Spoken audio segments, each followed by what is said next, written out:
Alright guys, so in today's video, I'm going to go over how I played Kaja and whether he is still good. And we were actually scrimming a really strong team. We always have lost to them. Like, we have scrimmed them so many times, we've always lost. I think this was our first ever win. And the reason we mainly won this game was because that they were doing Hylos and Angela in mid lane, right? Which is not the best. It's a scrim, so they were trying it out. Regardless, I think it's very important to show you guys how to actually pressure really good players.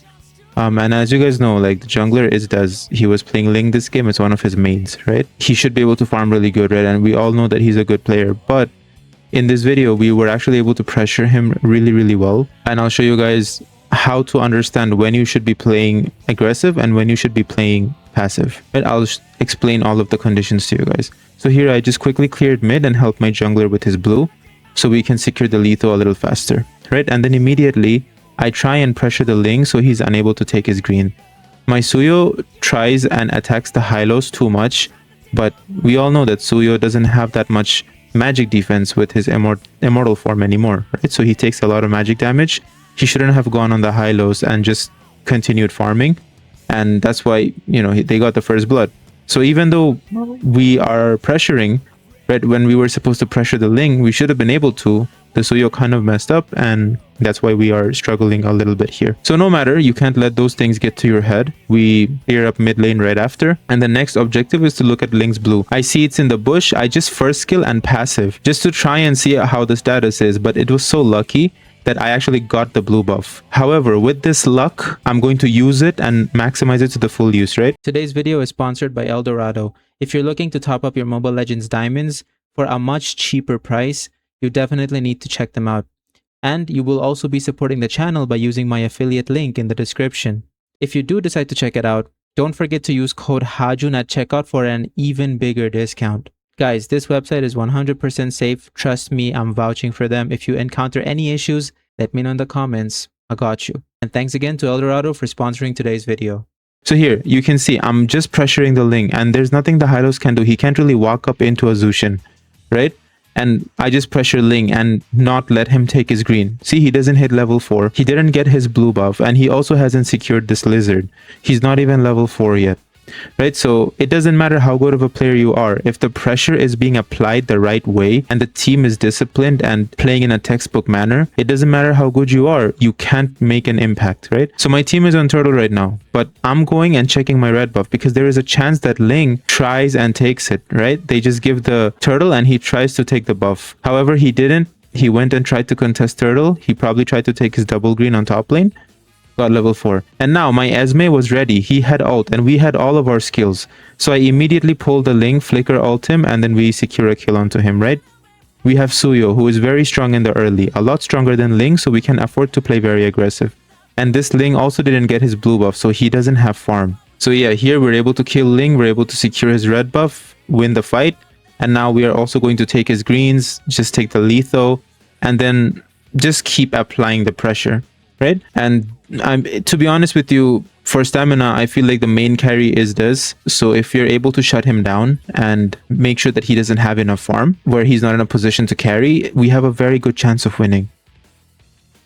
This is actually one of the biggest things I focus on in my coaching. I've been coaching for over a year now. I'm a 300+ star player, and I've helped players from Epic all the way to Immortal improve their decision making. I've also got a lot of great feedback and testimonials from players who've climbed after applying these concepts. If you want personalized coaching, where I'll review your gameplay, fix your mistakes, and help you improve faster, the booking link is in the description. We're just pressuring Hylos. Once again, he can't do anything versus the Zushin, right? I think they were trying something weird out, but the Angela Hylos was not it. They just lost because of the draft. And I also want to bring it to your attention, guys, like, I'm posting this for information. Like, we have lost to stamina a lot of times, and they're clearly the better team, but I think this is a good opportunity to show you guys how you should play Kaja and when to be aggressive and when to be more passive, right? I think it's a very good video for that. Just helping my mid lane clear once again. And the thing is, the main important part as a roamer is always making sure you give info. So you need to know where the opponents are, right? So I already know that their mid laner went somewhere bottom lane and their roamer went somewhere bottom lane around the turtle. And that's where I think they are. So I'm going to pressure the Ling on his red, right? I'm not going to let him farm properly. If I'm on the Ling and not letting him farm, I'm creating space. His teammates are bound to help him. And while I'm creating that space, my teammates can make other kinds of plays somewhere else, right? So you don't necessarily have to help your team with the turtle, because at the end of the day, your team is trying to secure turtle from the opponent jungler. But if you're on the opponent jungler yourself, he can't contest the turtle. So you have to understand these kinds of trades and these kind of macros, right? So here I'm just on the turtle because Ling, what he does is he second skills on the turtle and ults, right? So as soon as he gets on turtle, I was ready to ult him if he did. That's why I stuck close to it. Here our objective is to try and secure the blue buff, but I don't think we go for it because everyone is there. The Pack, the Hylos, even the Angela, they're all there. So it's really not a good position for us to fight at all. I just go for the backline here. For the Pack, he flickers in the tower, I pull him back, and then we're able to secure a kill onto him. I just conceal, so we were able to move a little faster, maybe to catch up. But I feel like it was not the best trade because we lost our jungler and they lost Pack. And we were able to actually get the mid lane as well and kill Hylo, so that's very, very good for us. The mid lane is a very significant tower. It's more important than both of the side lanes combined together. So if you can control mid, that's huge. Right after recalling, I head over to the gold lane because Harith was very overextended. Here we just secure a nice kill onto him. We know that Hylos is here, and we also saw Ling on the top lane. Pack was missing, Pack is here. In this scenario, I think I should have just ulted Pack right away, but I hesitated, and that led to Suyo. I mean, Suyo was kind of already dead way beforehand, but I think I should have ulted Pack as soon as he was within my range and just not have hesitated, because the majority of the time, if you hesitate, you're kind of done for. However, we are able to kill the Hylos and also secure the bottom lane tower, so honestly, we'll take that as a win-win. Right after that, since we have won the fight, killed their roam, the next thing we can do is try and fight for the blue buff. Since Ling is so blue buff reliant, I think it's good that we take it away from him. And as we all know, we don't want to give Ling any space or any farm, so he cannot have any impact, right? The more behind he is, the better it is for us because our jungler has more space. Our team overall has more space to play. And since their best player is Dez, in my opinion, he is the main carry of the team. If we're able to shut down the main carry, then most likely we are able to win, right? Those are our win conditions. And we have to try our best to fulfill those conditions. I see that the opponents are potentially trying to force a play in bottom lane, so I conceal with my Suyo and immediately try and help our Moskov. Hylos was very clearly overextended over here, so I ulted him and we are able to secure a kill onto the Hylos. And if you guys are noticing that the roam players are very overextended, you can just go ahead and ult them as a Kaja. Because a lot of the times you will secure the kill onto them if 5 people are killing them, right? You might tell yourself, no, I'm saving it for the damage dealer or the DPS. But if a roamer is overextended, he's overextended. You have to try and kill him. In pro play, getting that one kill gives you very high advantage, right? The opponents have one less person to work with and the roamer is the most important person in the team. If he dies, they don't have vision. They don't have a good position to fight. And if you can take out a roamer before an objective, that's even better because you will have an advantage in that objective. If you play Kaja, that is the kind of mindset and playstyle you have to adopt. You have to try and get good pickoffs before big objectives so that you can have an advantage during those objectives. So once again, Hylos is a little bit overextended. I do ult him, but Suyo and Zushin's damage is not enough to kill him. And I do believe Suyo has to die for it. However, my Moskov is very fed. And I just try to peel him and stay next to him while the Hylos is chasing. Even though the Ling appears, I just kind of juke him and Moskov is able to kill him too.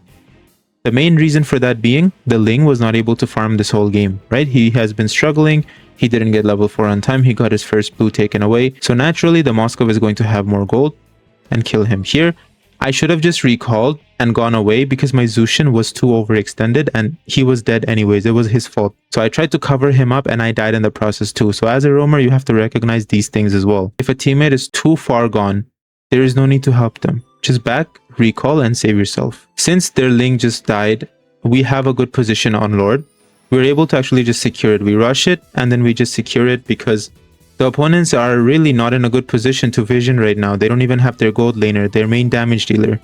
So we secure the Lord, which is huge. However, right after Lord, we should have backed because 2 of our teammates were dead. Me and Zushin were not there. So the ideal thing you can possibly do is just back up, wait to regroup, and then fight along with the Lord. But now that Suyo died, our Lord is just gonna be there, and we have to 4 versus 5. Since the Lord is going bottom lane, and Lord always goes to the lane which is the weakest on the opponent's side, as you can see, we've taken all of the towers except for the inhibitor in bottom lane, but mid and top still have secondary towers. That's why Lord is going bot. You never want to clear Lord lane, and you never want to clear mid lane, because mid lane is the shortest and the minion waves will go there early. So don't push mid ever. Just push the opposite lane of Lord, the side lane that doesn't have the Lord. So here, I just ult the Harith and hold him in place. Zushin is able to lift him and we secure a nice little kill. I just try and go after the Ling. We lose 2 of ours, but they lose 3. And here, we still have our Moskov, so we can continue pushing mid lane. I'm just pushing it because I really want to secure it. We have also secured bottom lane inhibitor, which is very good for us. I just ult the Angela because he was very overextended. We secured the kill on him and then immediately we back away. The reason we back away and don't try to end is because it's just 3 of us. And the opponents, Harith, Ling, they're all here. They're all going to be back soon. So if they're back soon and they catch us overextending, of course they're going to kill us. And we're going to lose that lead.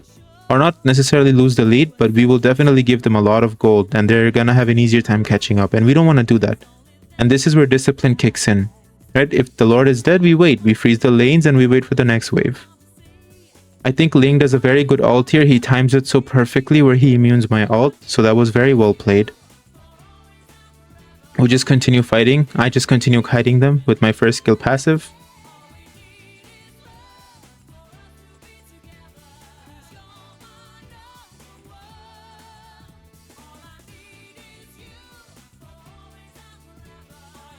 Once again, we're just kiting them. So kiting them means attacking them and then moving away. Moving forward to attack and then moving away so that you can get your hits in, but the opponents don't get theirs in.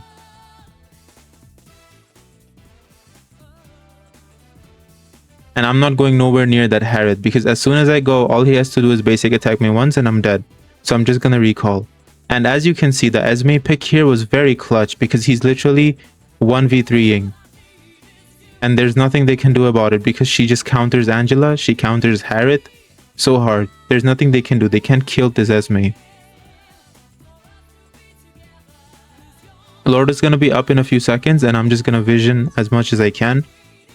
Our goal is to keep the Ling away from the Lord. Ling is already dead, so most likely we are going to secure this. The opponents, I don't think, are going to contest this without retribution. Since they don't have Ling, there is no one to retry, and it's not good. I just pulled Pack here thinking that maybe we could kill him. Unfortunately, Moskov misses the stun, and he doesn't get stunned, so we're not able to finish him up, and Angela also ults, so that's not good. Here, I'm just focusing on keeping my Moskov alive because I know that as long as Moskov stays alive, we can keep fighting, right? He's very fed right now. We also killed the Angela, and as soon as the Ling comes out, I'm tapping my ult. I ult him, and then we're also able to finish him off, right? And that's a complete team wipe. Since we still have minions, we're just trying to push the top lane, and I'm just going to tank the tower in the base. We also got mid, and then we just end the game and we win. So yes, guys, it is very possible to beat good players if you are playing the game the right way and following what you need to do, right? Because at the end of the day, no matter how good a specific player is, you're always going to win if your draft is better. First of all, we had a way better draft, and if you're doing what you're supposed to do and follow your win conditions. If you enjoyed this video, make sure to like and sub, and I will see you guys in the next one. Take care, guys, and have a good one. Da chamada, chamada.